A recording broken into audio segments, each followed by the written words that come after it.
Are you a businesswoman who is finding it challenging to get your ideas across and make a point? Welcome to Speakers Who Get Results with Elizabeth Bachman, a podcast dedicated to helping women get the visibility they want, whether making a speech or talking in a meeting. Every week, get valuable lessons from Elizabeth or learn from her roundtable conversations with experts and speakers on how to make a difference, not just a point.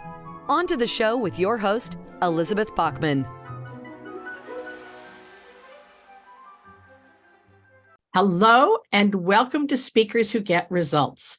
I'm Elizabeth Bachman, your host, and this is the podcast where we interview leaders from around the world on such topics as leadership, diversity, presentation skills, communication challenges, and so much more.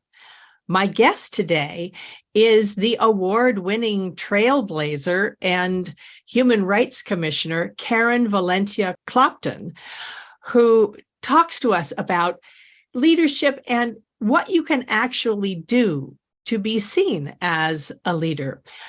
Before I get into her very impressive resume, let me invite you, however, to see where your presentation skills are strong by taking our free 4-minute assessment at speakforresultsquiz.com.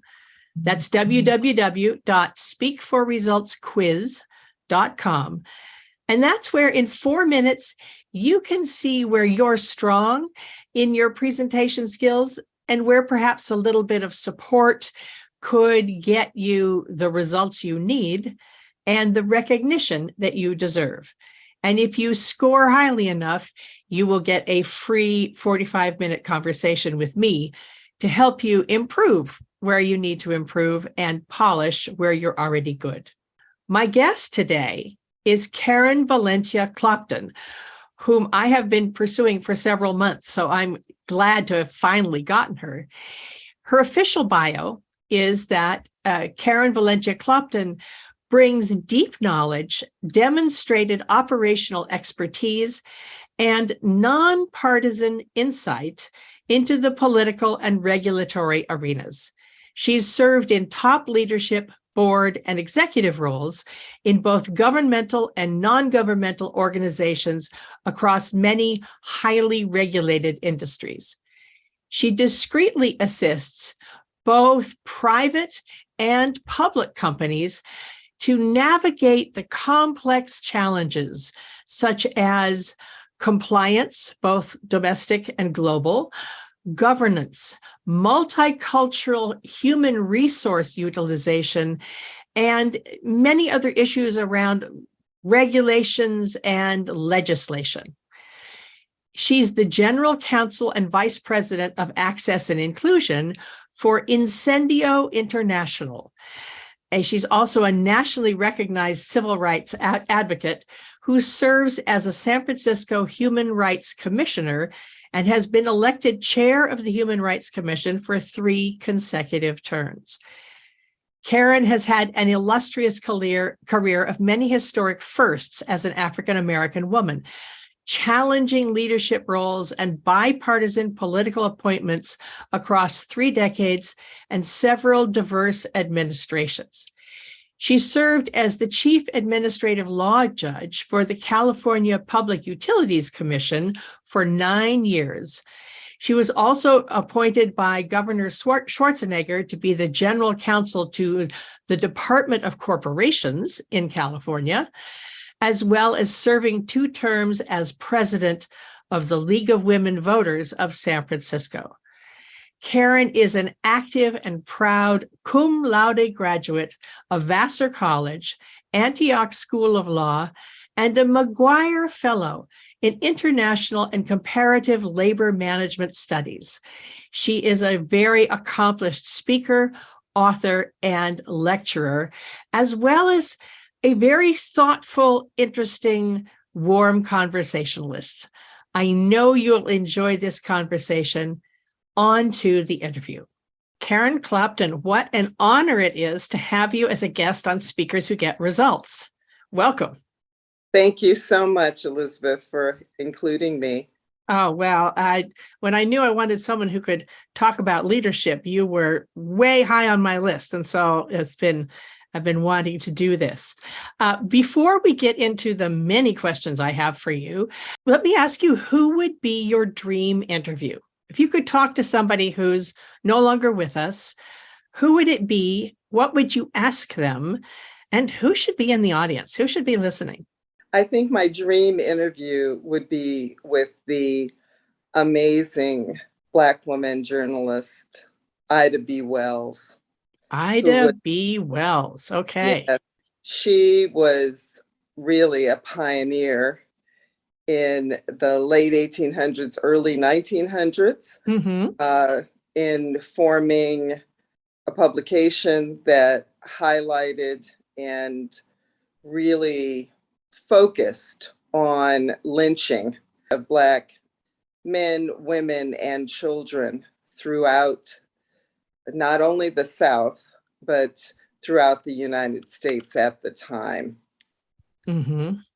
And And what would you ask her? well, I would ask, where does she really draw her strength from? Mm-hmm. How is it you're not afraid that you are going to beset by these terrible people, these horrible people who are burning Black people alive, Mm-hmm. and you are putting a spotlight on this, and it really puts a target on you. How do Mm-hmm. you deal with that? That would be my first question to Ida B. Wells. Mm-hmm. And who should be listening then? I really think the audience is American, all of Mm-hmm. America, of all generations, should be listening to Ida B. Wells Mm-hmm. and her answer. Where do you find the strength? Where does that come from? That resilience and that desire for truth telling and Mm-hmm. truth seeking to amplify what is done in the dark, often covered. Mm-hmm. But also at that time, it was popular. Lynchings were announced in mainstream newspapers, and many of these people dressed their children up in their Sunday best and took them to these lynchings where Mm-hmm. Black people were burned or strung up on trees, hung, and it's men, women, and children, Yeah. sometimes pregnant women with their babies cut from them, and Mm-hmm. mementos were taken from their bodies.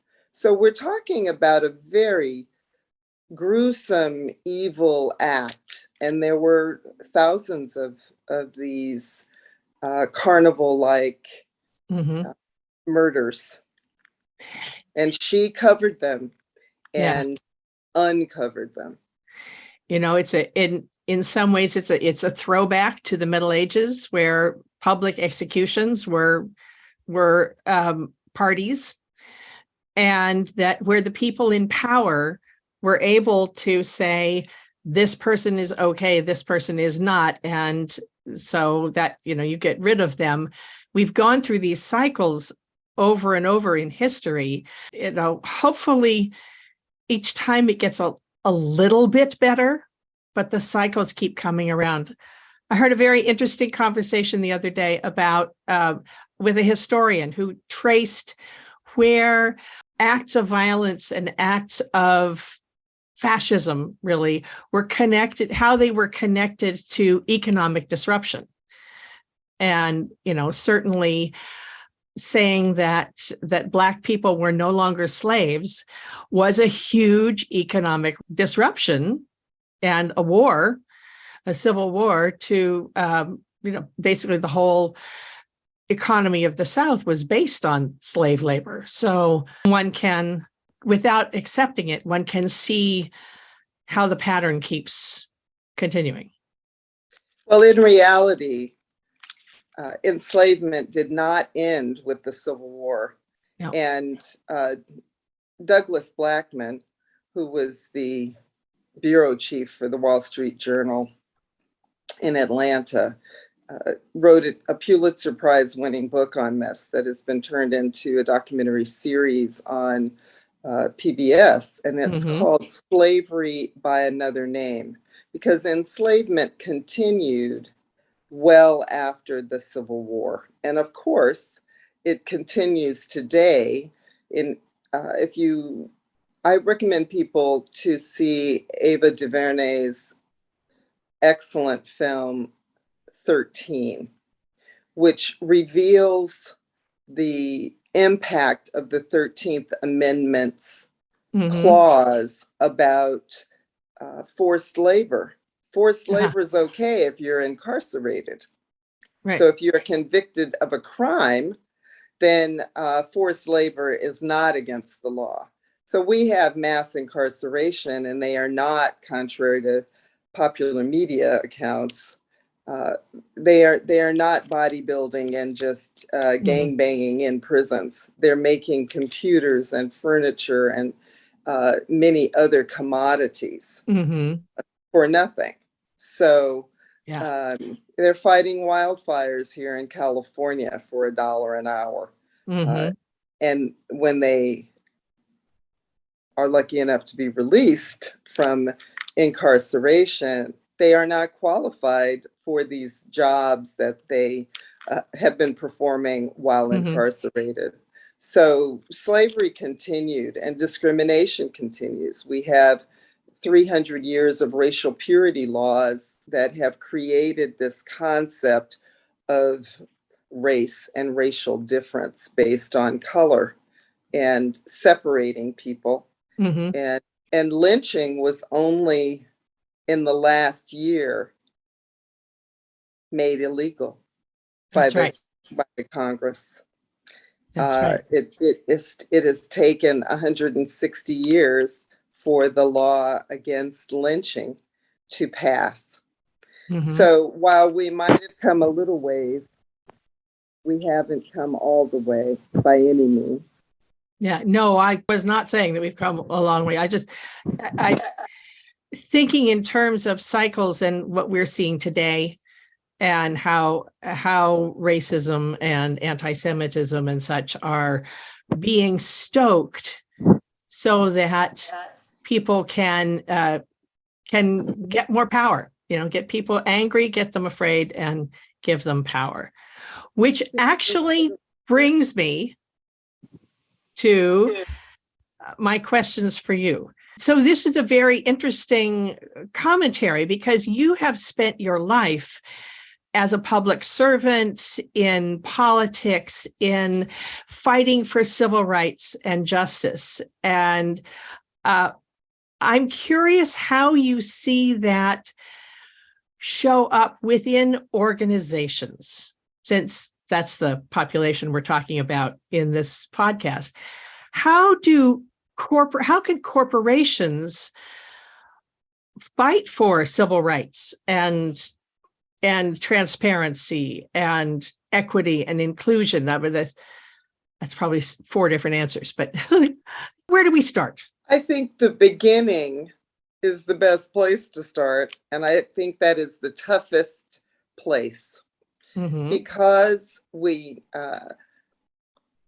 live in such a segregated society and have been educated in a curriculum that was unduly influenced by the United Daughters of the Confederacy and the lost cause myth. In the American educational system, there's a lot of unlearning that has to be done. And we see that in these conversations and legislation, as well as commentary on media about critical race theory. And in order for American business to reach true excellence and the highest productivity of the workforce, all the studies have shown that you get the best results with the most diverse workforce, with more women, with more people who have different backgrounds and perspectives, and not fomenting or continuing to foment racial division is essential, I think, for the economic prosperity of the United States, if not globally. And so for the US to really be or remain a great global power, it must harness all of our human resources. So what corporations need to do is take stock of how they go about recruiting and retaining their employees. And it has to start at the top. It has to start at the board level and in the C-suite, where they embrace those who do not look like themselves. Right. And so we are talking about traditionally and overwhelmingly white men are in these positions of power and authority. How do they move beyond, oh, who's going to fit in with me, right? Right. Because the natural tendency is to bring in who you know and what you are comfortable with. Yeah. So becoming comfortable with the uncomfortable and seeking the voices of others takes bravery, and it takes adaptive leadership. And adaptive leadership and flexibility are the keys to success in today's global economy. The pandemic is an excellent example where many of us had to pivot from in office to working remotely, to communicating in a different way, to having accountability in a new variety of ways. And then, of course, the people who were not working remotely, who were doing the fundamental tasks that kept us all going. For maybe 6 months, they were looked at as heroes. But they have not been treated as heroes today. And so all those people who kept us going, all of those workers, not just the first responders, but also the delivery people, the people who filled the orders, all of those people who were at risk of a deadly disease that in the beginning we knew very little about. We didn't understand how it was transmitted. We didn't know what we were doing, but we asked people to stay home. Most of the people to stay home who had the luxury to do so. And then we asked all the essential workers, I love that we call them essential, to stand up and to come outside and to continue to work, often working longer hours, working harder and more. And so everyone had to be adaptive and flexible and really change the way that they had been doing business. So what does this mean in terms of leadership? It means that we have to educate ourselves about not only our own culture, although I think that is extremely important, that kind of self-reflection and education about where we come from. Awareness, yeah. But it's so important to understand, and initially it is academic in a way, especially since we haven't been able to travel as much over the last 3 years, to understand other cultures And when Yes. we're looking at multinational corporations, it's essential in order to do business in other countries to understand linguistic differences, cultural imperatives, religious differences, and to embrace them. So we don't have what happened with many years ago with the Chevy Nova. Didn't work because that's what Nova means in Espanol. Oh, yes. It Nova. Yeah. it doesn't, right. It's not going. So while the Chevy Nova, which Nova meaning star, was perhaps a perfectly fine name in the US, it didn't work in Mexico. It Yes. didn't work in South America. And it didn't work because it means it doesn't work. So it's not going. And you don't want an automobile Right. that's imprinted with that particular moniker. Hmm. And that could have been avoided with cultural competency. And how do we reach cultural competency? We can only do that through an open mind, an open heart, and by educating ourselves.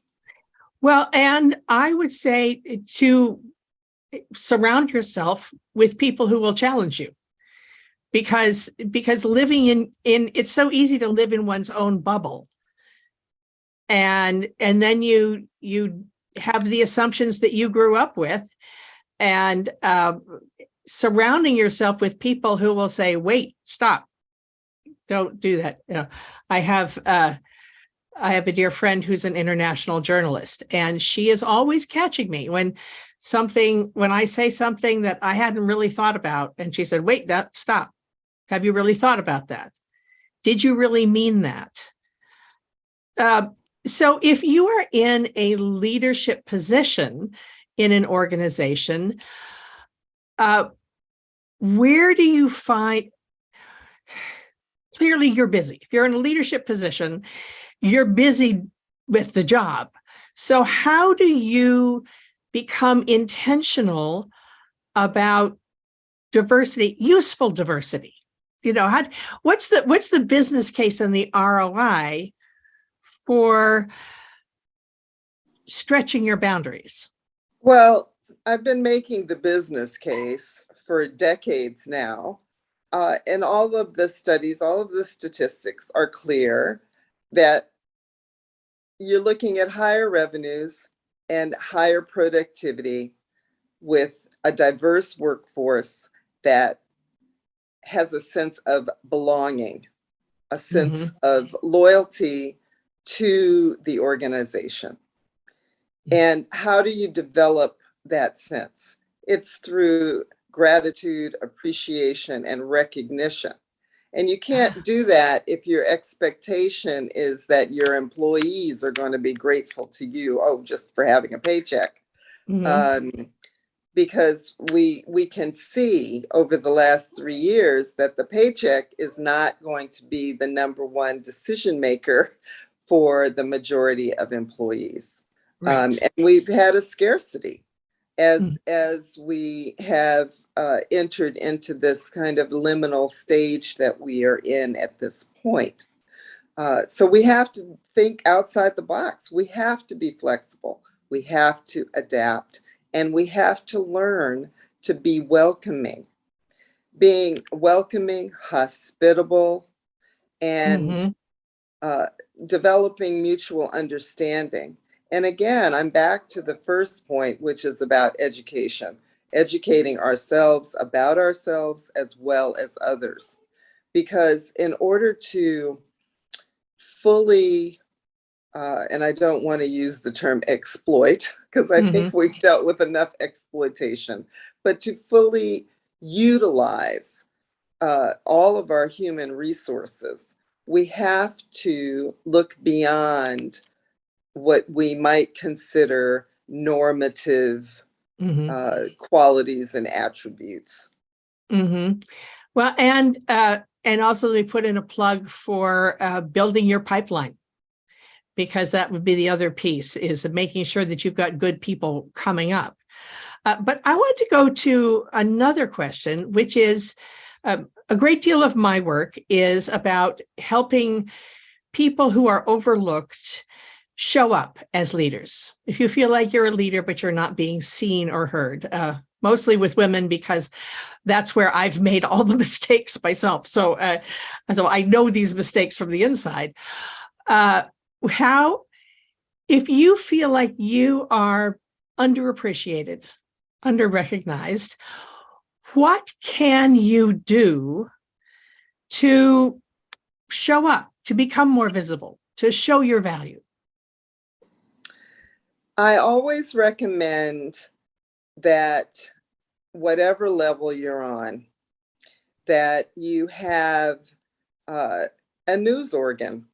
And that news organ it can be a newsletter, it can be a monthly email that you send to your supervisor and the supervisor above them, as well as your colleagues, that you have your own actual media, right? And so now people have vlogs, they have blogs, they have websites, etc. LinkedIn articles. And they can send a link. You can do postings. You can develop, create content on LinkedIn as well as on Facebook. But within the workplace, whatever is going on in your workplace, where you can have your own, and you would call it your own news organ, where you are promoting news articles about your accomplishments. And why should anybody read your news organ? Well, you always have a value add. You have something that is really appealing on a broad basis, that is unusual and not likely to have been found by your peers or your sharing information manager. Yeah. Sharing information that is unusual. So it's not really, oh, I read the New York Times and the Wall Street Journal this morning and this is what happened, because everybody can do that and everybody has access to it.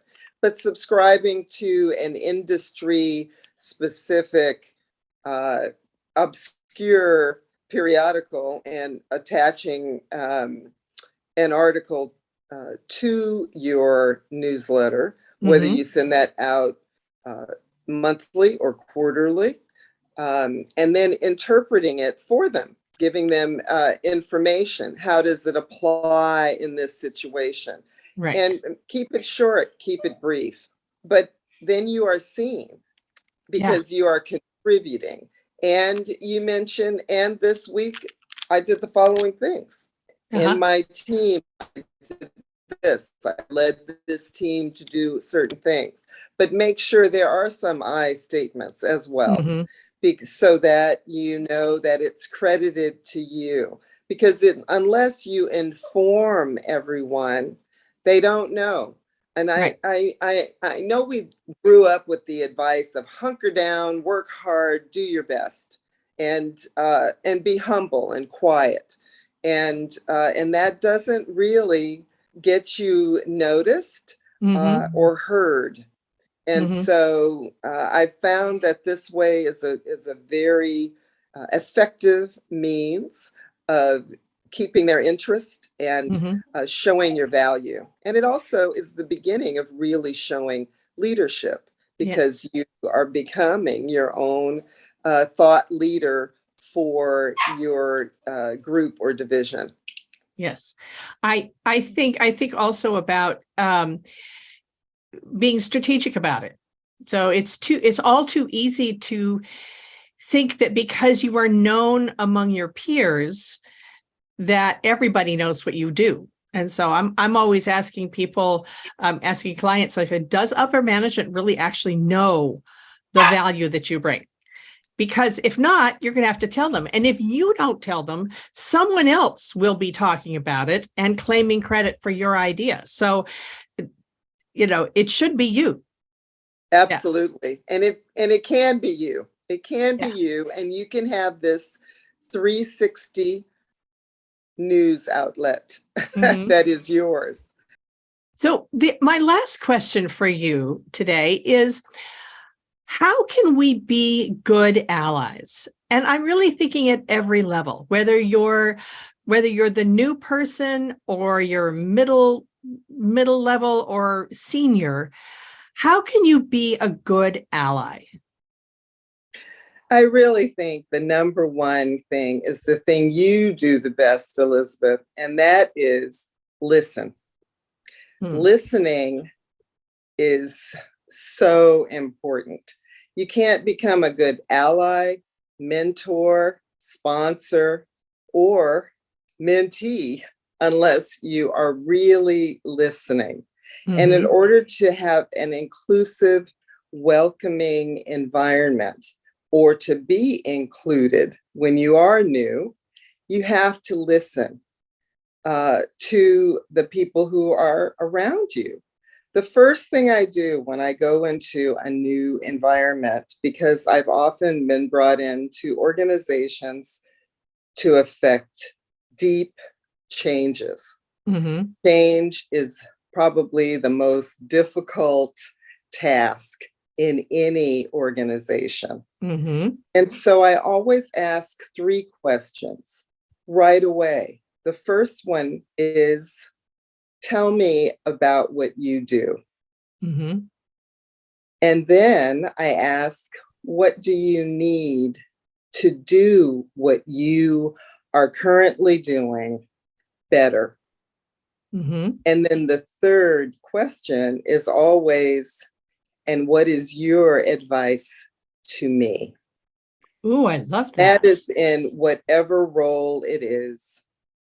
So it's really, let's find out what the person does. Let them talk about themselves and listen. Take notes, mirror it, read it back, make sure you have it correct, right? So, and then, because that shows that you are actively listening. And then you are finding out how you can help them. How do you help them? And then you ask them for their advice to you. So how can we do this? Let's just think about levels for a minute. How can you do this as a colleague? I believe in hospitality. So as a colleague, that's an invitation to a meal or to have a beverage on a break. And again, it's the same thing. I'm new here. Tell me about what what your job is and what you do. I'm very interested in what you do. And it's the same thing, ask them. And you've seen other people in my role. Do you have any advice, or have you seen anything that would help me to help you do your job better, or for me to do my job better? And this really builds team spirit. And it also, it is what it is. You're getting information, you're learning. And so being open to that, being adaptive again, and flexible. I also think that this sounds like a great technique for speaking with your direct supervisor and your direct manager to find out more about them and what they're thinking. Because of course, rule number 1 for any presentation, whether it's within an organization or in a meeting or whatever, is make it about the listener. Absolutely. Absolutely. And even in your little newsy email or newsletter or whatever you decide is your format, that's what you're doing. You are speaking and filling a need that your audience has. Can you do this if you're trying to network up?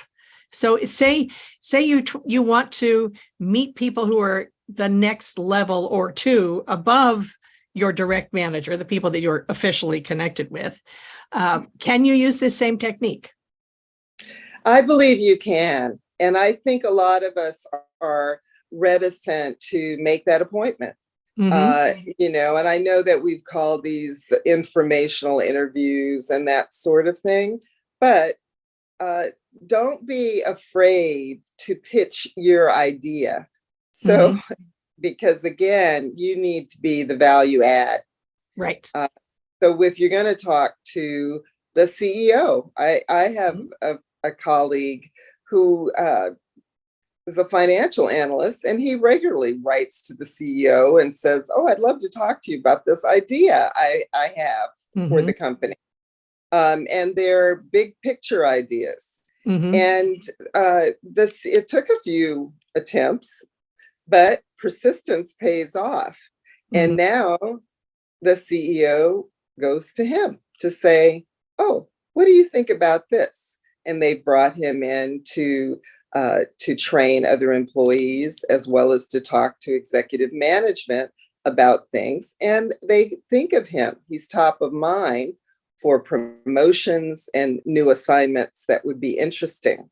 And so in order to be looked at as an innovator in the organization, or a thinker who can improve productivity and revenues or recruitment and retention, you have these ideas, share them. How can you be a good ally to the people who are not being recognized? I think that's a one person at a time endeavor. And again, it's about listening. So it's about listening and it's about amplification. So how do we amplify without taking credit? The first thing out your mouth needs to be the person who came up with the idea. Repeat their names. The use of names is really, frankly, fundamental.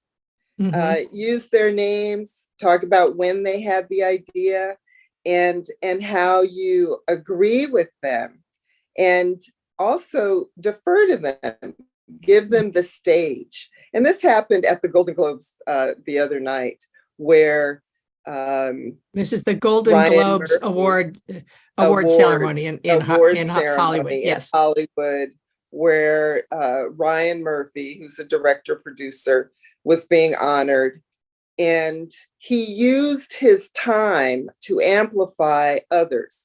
He amplified everyone. And then last year, one of the talented actors in one of his productions won a Golden Globe Award, which is given by the Hollywood Foreign Press Association. And it wasn't televised. So that person wasn't in the room where people could give a standing ovation or even applause. And he turned it over to her and said, "Please stand up." And so he used his time to amplify another person.